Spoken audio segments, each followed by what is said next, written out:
জানো না তোমার স্বামী পঙ্গু, আগের দুটো মেয়ে রয়েছে, তারপর আবার পেট বাঁচাইছো? কি তোমার এই দায়িত্ব কে নিবে? একে তো তোমরা 4 জন আমার ছোট ছেলের ঘাড়ের উপর বসে খাচ্ছ, তারপর আবার পেট বাঁচাইছো। এখন তোমার এই ডেলিভারির খরচ কে দিবে? আমি তখন আমতা আমতা করে বললাম, আম্মা আপনার ছেলে বলেছে যেহেতু আগে 2টা মেয়ে রয়েছে, এবার হয়তো বা একটা ছেলে হতে পারে, এর জন্যই এই বাচ্চাটা নিয়েছে। আমার এ কথা শোনার পর আমার পাশ থেকে ছোট যা আমাকে বলল, ভালো হয়েছে নিয়েছো, শ্বশুর বাড়ির থেকেই সব খরচ এনে ডেলিভারি করে নিও। আমার হাজবেন্ড কিন্তু তোমাদের আর ডেলিভারি খরচ দিতে পারবে না, এমনকি তোমার নবজাতক সন্তানেরও কোনো খরচ দিতে পারবে না। আমার ছোট যা আরো আমার শাশুড়িকে বলল, মা আপনাকে তো বলেছি চলেন আমরা আলাদা হয়ে যাই, আপনাদের দুজনকে নিয়েই আমরা আলাদা থাকবো। কথা শুনেই আমি ঘরে দৌড় দিলাম। যাওয়ার সাথে সাথে আমার বড় মেয়ে আমাকে বলল, মা ক্ষুধা লেগেছে ভাত দাও। আমি তখন বললাম, সারাক্ষণ শুধু খাই খাই কেন? এত খাই কোথা থেকে আসে? যার বাবার কোনো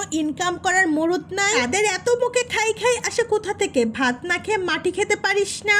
পঙ্গু হাজব্যান্ড তখন বলল, ইভা কি হয়েছে, মেয়ের সাথে এভাবে ব্যবহার করছো কেন? ওর ক্ষুধা লেগেছে, ও তো ভাত খেতেই চাইবে। আমি তখন বললাম, তোমাকে পই পই করে বলেছিলাম এই বাচ্চাটা নেওয়া লাগবে না, তারপরও তুমি শুনলা না, ঠিকই বাচ্চাটা নিয়ে নিলে। এখন বাড়ির সবাই আমাকে দোষ দিচ্ছে, আমিই নাকি এই বাচ্চাটা নিয়েছি। আমার কথা শেষ না হতেই আমার হাজবেন্ড ঘর থেকে বের হয়ে গেল, আমার শ্বশুরের ঘরে গেল।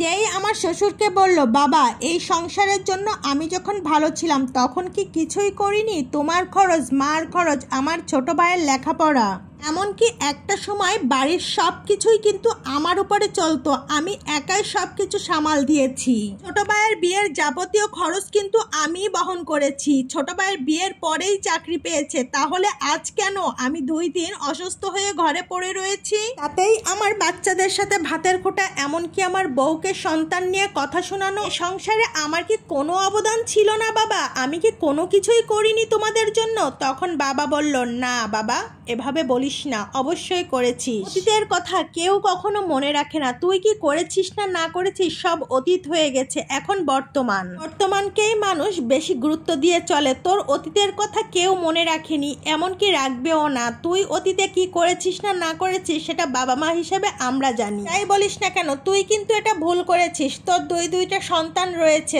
তোর বৌমার খরচ সবই তো ছোট ছেলে দিচ্ছে, এখন তুই আবার আরেকটা সন্তান নিয়েছিস। মতো অবস্থায় দিনকালের যে অবস্থা, জিনিসপত্রের হাতে দেওয়া যায় না দামে, তারপর আবার 3-4 জন মানুষের খরচ, তারও তো একটা সংসার। একথা শোনা মাত্রই আমার মাথাটা গরম হয়ে গেল। তখন আমি বাবাকে বললাম, ও আচ্ছা ঠিক আছে, তাহলে আমি আমার সন্তান আর বউকে নিয়ে বাড়ি থেকে বের হয়ে যাচ্ছি। তুমি বর্তমানে বেঁচে থাকা অবস্থায়ও তোমার কাছ থেকে যেহেতু আশানুরূপ কোনো উত্তর পাইনি, সেহেতু আমার এই বাড়িতে থাকার কোনো আর দরকার নাই। কথা বলেই আমার হাজবেন্ড ঘরে চলে আসলো। ঘরে এসে বলল, সবকিছু গুছিয়ে নাও, কাল আমরা বাসা থেকে বের হয়ে যাব, আমরা যেদিকে 2 চোখ যাই সেদিকেই চলে যাব 4 জন। আমি বললাম, কোথায় যাবা? যাওয়ার তো আর জায়গা নাই। বলল, আল্লাহর পৃথিবীতে কোথাও না কোথাও জায়গা হবে, আর এক মুহূর্তের জন্য আমি এ বাড়িতে থাকতে চাই না। সকাল হলেই আমরা সবকিছু গুছিয়ে নিয়ে বের হয়ে যাচ্ছিলাম। সামনের ঘরে আমার শাশুড়ি, আমার দেবর, আমার যা সবাই মিলে বসেছিল। তখন আমার শাশুড়ি বলল, যাচ্ছিস তো, না খেয়ে আবার ফিরে আসতে হবে এই বাড়িতে। তখন আমার ছোট ভাই বলল, আমি কিন্তু ফিরে আসলে আর তাদের দায়িত্ব নিতে পারবো না, এই সাফ সাফ বলে দিলাম। তখন আমার হাজবেন্ড বলল, না রে ভাই, আর আমাদের দায়িত্ব তোর নিয়ে লাগবে না, বাড়ি থেকে একবার বের যেহেতু হয়ে যাচ্ছি, কোথাও না কোথাও ঠাই একটা না একটা মিলেই যাবে, তোর কাছে আর ফিরে আসবো না। আল্লাহর কাছে দোয়া কর যেন তোর দরবারে আর না ফিরে আসতে হয়। কথা বলে সবার কাছ থেকে বিদায় নিয়ে আমরা রওনা হলাম অজানার পথে। কোথায় যাব কি করব কিছুই জানি না। রুমের একটা বাসা নিল আমার হাজবেন্ড, আর আমার মেয়ে দুটোকে আমার বাবার বাড়িতে দিয়ে আসলাম। আমার হাজবেন্ড বলেছে, দেখো এখন না ব্যাটারি চালিত অটো রিক্সা রয়েছে, ওই রিক্সার উপর বসে ঠিকই রিক্সা চালানো যায়, এখন আর প্যাডেল দিয়ে সে চালানো লাগে না, আমি ঠিকই এই কাজটা করতে পারবো। তুমি সারাদিন বাসায় থাকবা, আর আমি বাইরে থেকে যা ইনকাম করব তাতে আমাদের চলে যাবে। আমার হাজবেন্ডকে বললাম, আমিও একটা কাজের ব্যবস্থা করেছি। সে বলল, কি কাজ? আমি বললাম, আমার বান্ধবীকে গতকাল বলেছিলাম একটা টিউশন টিউশনির ব্যবস্থা করে দিতে। সে বলেছে তার বোনকে পড়ানো কথা। আমার হাজবেন্ড বলল এরকম অবস্থা নিয়ে তুমি কোনোভাবেই বাইরে কাজ করতে পারবে না। বলল না কোনো সমস্যা নাই, এখনো আমি বাইরে যে কাজ করার মতো আমার শরীরে শক্তি আছে।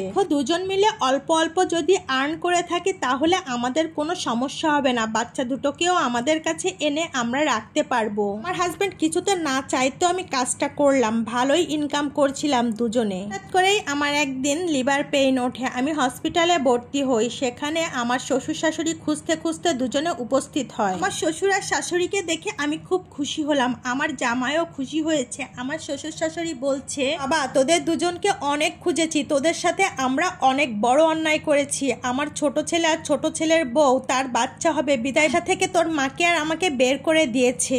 এ কথা শোনার পর আমার শ্বশুর শাশুড়িকে বললাম ভালো হয়েছে, এখন থেকে আমাদের সাথে থাকবেন। আপনার ছেলে আর আমি যা আর্ন করি তাতে আমাদের ভালোভাবেই চলে যায়। মা দেখুন আমার ছেলে হয়েছে, আমার ছেলেকে নিয়ে আর আমার মেয়ে দুটোকে নিয়েই বাসায় বসে খেলাধুলা করবেন, এটাই হলো আপনাদের এখন এই বয়সের কাজ। কথা শোনার পর শাশুড়ি আমাকে জড়িয়ে ধরে বলল মা আমাদেরকে ক্ষমা করে দাও, আমরা সত্যি তোমার সাথে অনেক বড় অন্যায় করেছি। ভুল থেকেই কিন্তু মানুষ শিক্ষা নেয়।